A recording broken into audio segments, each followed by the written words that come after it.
श्री गणेशाय नमः।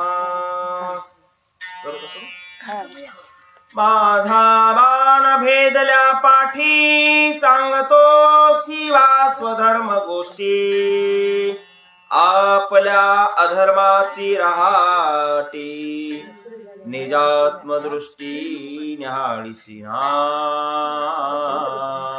सद्गुरु रामचंद्राय नमः। प्रभू रामचंद्र या ठिकाणी वाळीला बोलतायत। वाळी या ठिकाणी स्वधर्म सांगतोय की तुझं माझं काही वैर नसताना रामा तू का अंगाला म्हणजे हे कलंक लावून घेतलास, वैर नसताना तू मला बाण मारलास किंवा तू या ठिकाणी माझा घात काढलास, अशा प्रकारे वाळी बोलतोय। आणि स्वधर्म काय आहे किंवा धर्म काय आहे हे रामाला सांगतोय। मग प्रभू रामचंद्र म्हणले की माझा बाण लागल्यावर धर्माच्या गोष्टी सुचायल्यात का तुला, अगोदर सुचल्या नाहीत।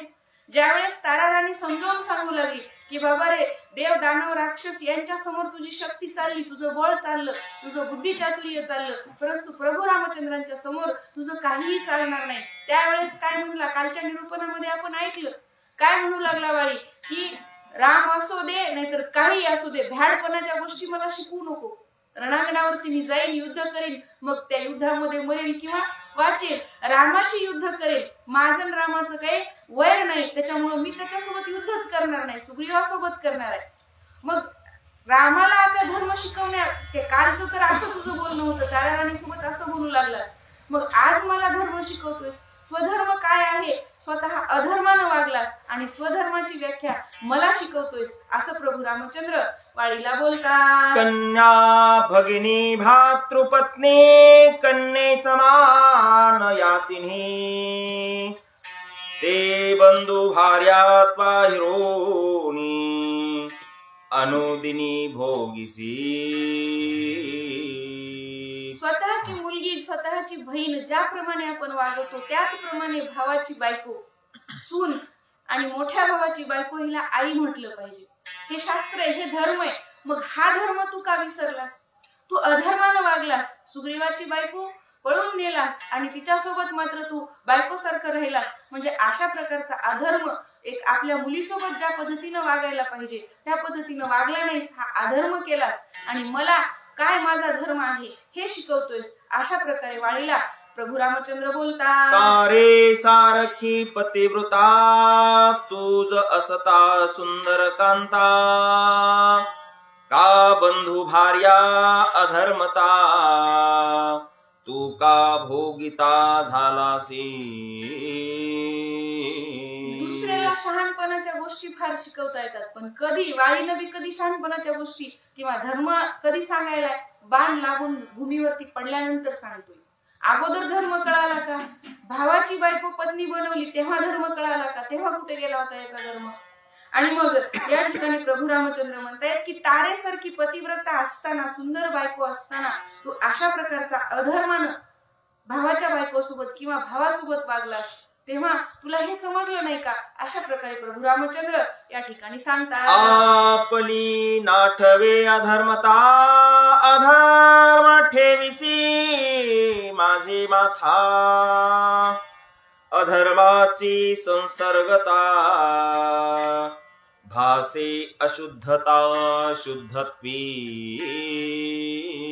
आणि जे अधर्मानं वागते, जे खोटं बोलते, जे व्यवहारामध्ये जो काही त्यांचा जो आडपडदा आहे किंवा चुकीचं वागणं आहे हे त्यांना समजत नाही, त्यांना आपला अधर्मच हा धर्म वाटत असतो। वाळीलाही त्याचा अधर्म आठवला का, आठवला नाही, स्वतः अधर्मानं वागला आणि प्रभू रामचंद्रांना मात्र धर्म शिकवू लागला। आणि मग ज्यावेळेस प्रभू रामचंद्रांचा बाण लागला किंवा प्रभू रामचंद्रांनी त्याला जमिनीवरती पाडलं, त्यावेळेस धर्म सुचला, त्यावेळेस धर्म सांगू लागलेला आहे। जेवी का स्फटिक नित्य निर्माळ, त्यासी भेटतांची काजळ, शुद्धता लोपोनी तत्काळ, भासे सकळ काळीमा। काही काही लोकांना बघा, आणि माणूस जगाला कितीही फसवू द्या, स्वतःच्या अंतरात्म्याला, स्वतःच्या मनाला माहित असते की आपण किती चुकीचे आहोत, किती खरे आहोत, किंवा किती आपण व्यवहारिकतेमध्ये किंवा जीवनामध्ये वागत असताना एकंदरीत कशा पद्धतीने वागतो. जरी दुसऱ्याला सांगितलं तरी स्वतःला माहित आहे ना आपण कसे आहोत ते. आणि मग परमार्थ करायचंय किंवा जीवन जगायचंय त्यावेळेस माणसानं स्वतःच्या मनाला विचारलं पाहिजे की आपण कसे आहोत. मग या प्रभू रामचंद्र सांगतायत की तू तुझा अधर्म किंवा तू तुझं जे आचरण आहे हे अधर्म न केलंस. मग स्वतःचं आचरण अगोदर शुद्ध असलं पाहिजे किंवा स्वतः अगोदर तितक्या प्रतीचं वागलं पाहिजे, तेव्हा दुसऱ्याला सांगण्याचा अधिकार आहे. आपण इकडं ते लोक सांगे ब्रह्मज्ञान, आपण कोरडे पाषाण, असं जमत नाही. असं सांगितलं ज्ञान तर कोणी ऐकूनही घेणार नाही. आपलं ज्ञान ऐकेल का? तशा पद्धतीनं आपलं वर्तन असावं लागेल, आपलं आचरण असावं लागेल, तर आपल्याला अधिकार आहे की धर्मानं कसं वागायचं किंवा धर्म काय आहे हे सांगण्याचा अधिकार आपल्याला तेव्हा मिळतो. आता काजळाचंच उदाहरण या ठिकाणी सांगतायत की काजळाचं बोट लावल्यानंतर जे शुद्ध काजळ आहे ते पुसलं तरी निघून जाईल, पण जर नुसतं काळच तोंडाला लावलं तर ते लवकर निघेल का? मग ते काळ कोणतंही असो, काळ वागण्यातलं असो किंवा काळ लावण्यातलं असो. काळ खरं तर इथं वरून लावण्यातलं काळ नाहीच, काळ हे वागण्यातलं आहे. आणि काळ वागण्यातलं हे दुसरं कुणी पुसू शकत नाही, आपल्याला स्वतःलाच पुसावं लागतं. आणि म्हणून या ठिकाणी नाथ महाराज असं वर्णन करू लागले. स्फटिक काजळे दिसतो काळा, परितो लोपोनी तत्काळा. परितो काळी मे वेगळा, देवी पाप पुण्या निराळा. राम चित्कळा चिन्मूर्ती.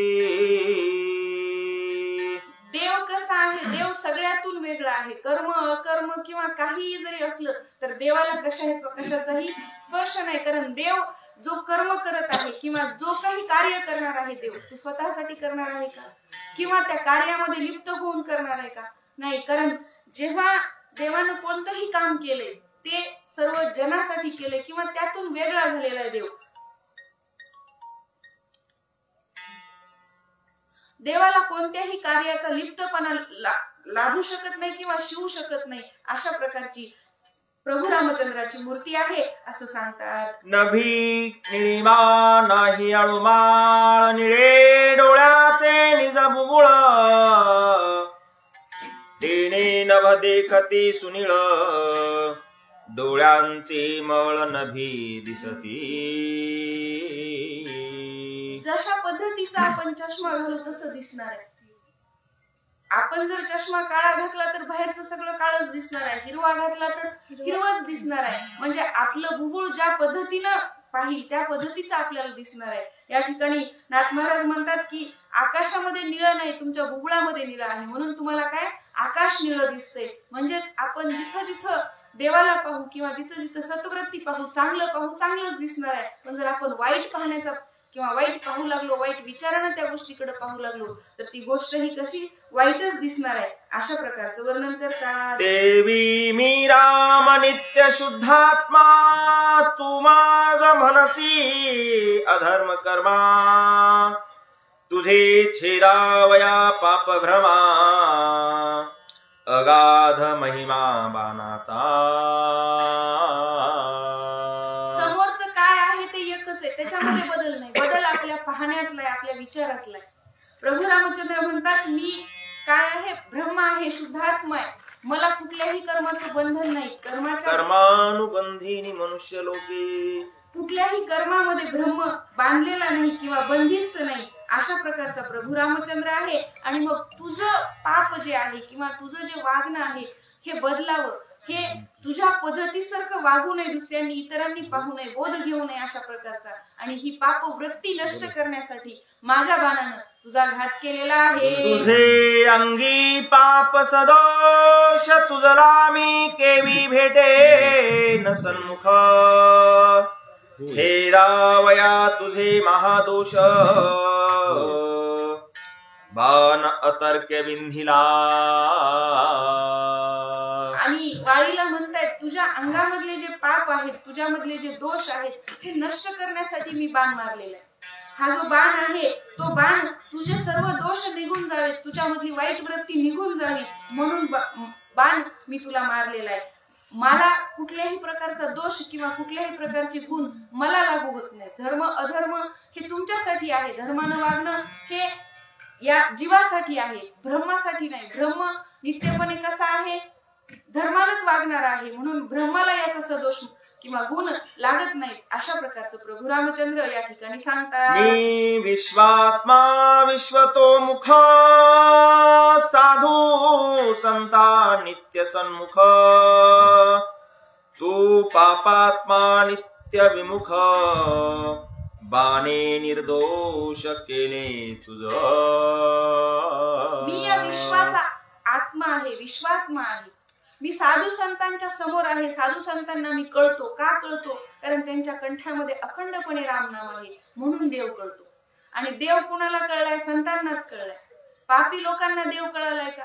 जर कळाला असता तर वाली युद्धाला आलाच नसता. ताराराणीला समजला प्रभू रामचंद्र कोण आहे, देव कोण आहे हे समजलं, म्हणून त्या बरोबरीनं समजावून सांगू लागल्या. पण जोपर्यंत याच्या अंतःकरणामध्ये पाप होतं, जोपर्यंत हा पापी वाईट विचार याच्या बुद्धीमध्ये होते, तोपर्यंत त्याला राम कळला का? कळला नाही. देव कळतच नाही जोपर्यंत.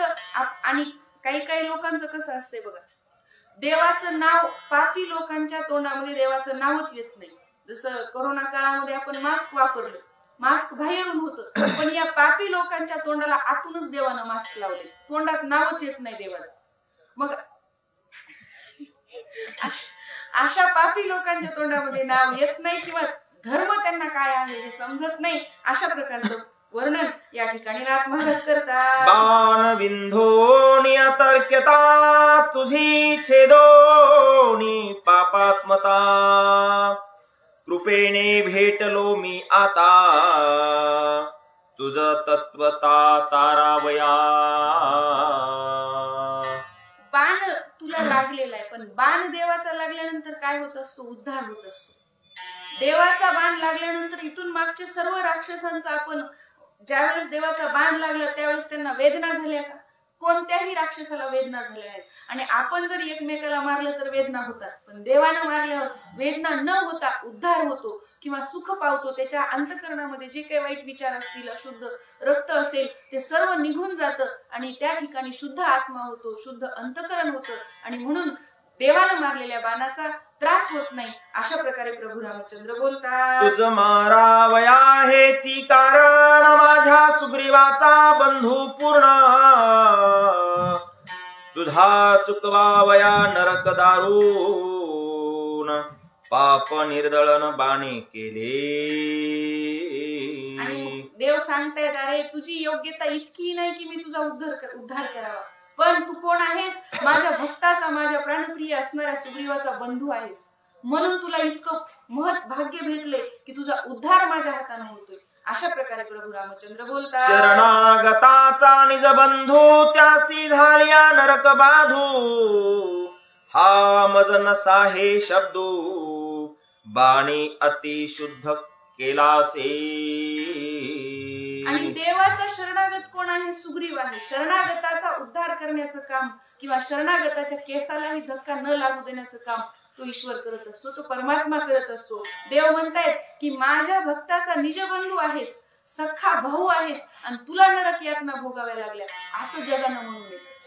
फक्त तुझी एकच योग्यता आहे. ती कोणती योग्यता आहे? की माझ्या भक्ताचा तू भाऊ आहेस, म्हणून माझ्या बाणानं तुला शुद्ध केलं, तुझा उद्धार केलेला आहे. या विकल्प वृत्ती जो का लागेल मद्भक्त संगती तो उद्धरी मी श्री रघुपती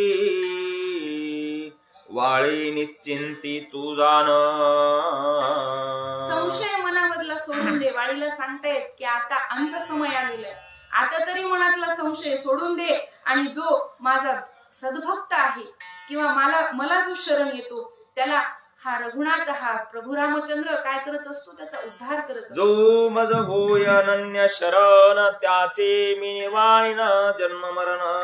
अनन्यपणे शरण जा त्या परमेश्वराला, अनन्य भक्ती करा त्याची, तो नक्कीच तुमचा या जन्म मरणाच्या फेऱ्यातून तुमची सुटका करणार आहे. आणि म्हणून हे वाळी, तू माझ्या सुग्रीवाचा बंधू आहेस, म्हणून तुझा मी उद्धार केला आहे. तुझे अंगी पाप दारुणा तेने यम दंडिता तुझ पूर्ण ते चुकवावया विंधिलावान पुरश्चरण महापापा. वाळीच्या अंगात कमी पाप आहे का? जो स्वतःच्या लहान भावाच्या पत्नीला स्वतःची बायको करून घेतले, मुलीप्रमाणे असणारी, मुलीसारखं वागवावं तिला. धर्म काय आहे? लहान भावाची बायको ही आपल्या मुलीसारखी असते. एवढं असून सुद्धा तू काय केलास? तिला बायको म्हणून, म्हणजे तिला बायको म्हणून स्वीकारलंस. मग अशा प्रकारचा तू पापी आहेस. तुझ्या अंगामध्ये एवढे दोष आहेत, एवढे पाप गुण आहेत, तरी सुद्धा मी तुला का बरं या पापातून मुक्त केलंय किंवा का तुझा उद्धार केलाय? कारण तू कोण आहेस? माझ्या शरणागताचा, माझ्या सुग्रीवाचा तू भाऊ आहेस. म्हणून तुला मी या नरक यातनेतून मुक्त करण्यासाठी माझा बाण सोडलेला आहे. श्रीराम कृपेचा प्रताप वाळीचे सरी निज पाप. तेने पाऊनी अनुताप निर्विकल्प विनवित. देव कसा आहे? माझा देव फार कृपाळू आहे. कितीही पापी असला तरी त्याचा भक्तासोबत जर काही संबंध असला ना, त्याचा नक्कीच उद्धार होतो. म्हणून म्हणतात ना, चांगल्याच्या संगतीत राहावं. काहीतरी चांगलंच भेटत असते, काहीतरी चांगलंच मिळत असते. काहीच नाही मिळालं तर विचार तरी चांगले भेटते, दोन शब्द तरी चांगले ऐकायला भेटते. मग या ठिकाणी तर माझा शरणागत, माझा भक्त, परमप्रिय असणारा सुग्रीव त्याचा बंधू आहेस. म्हणून मी तुझा या ठिकाणी उद्धार केलेला आहे, असं प्रभू रामचंद्र या वाळीला सांगतात. पुंडलिकावर दे हरी विठ्ठल, श्री ज्ञानदेव तुकाराम.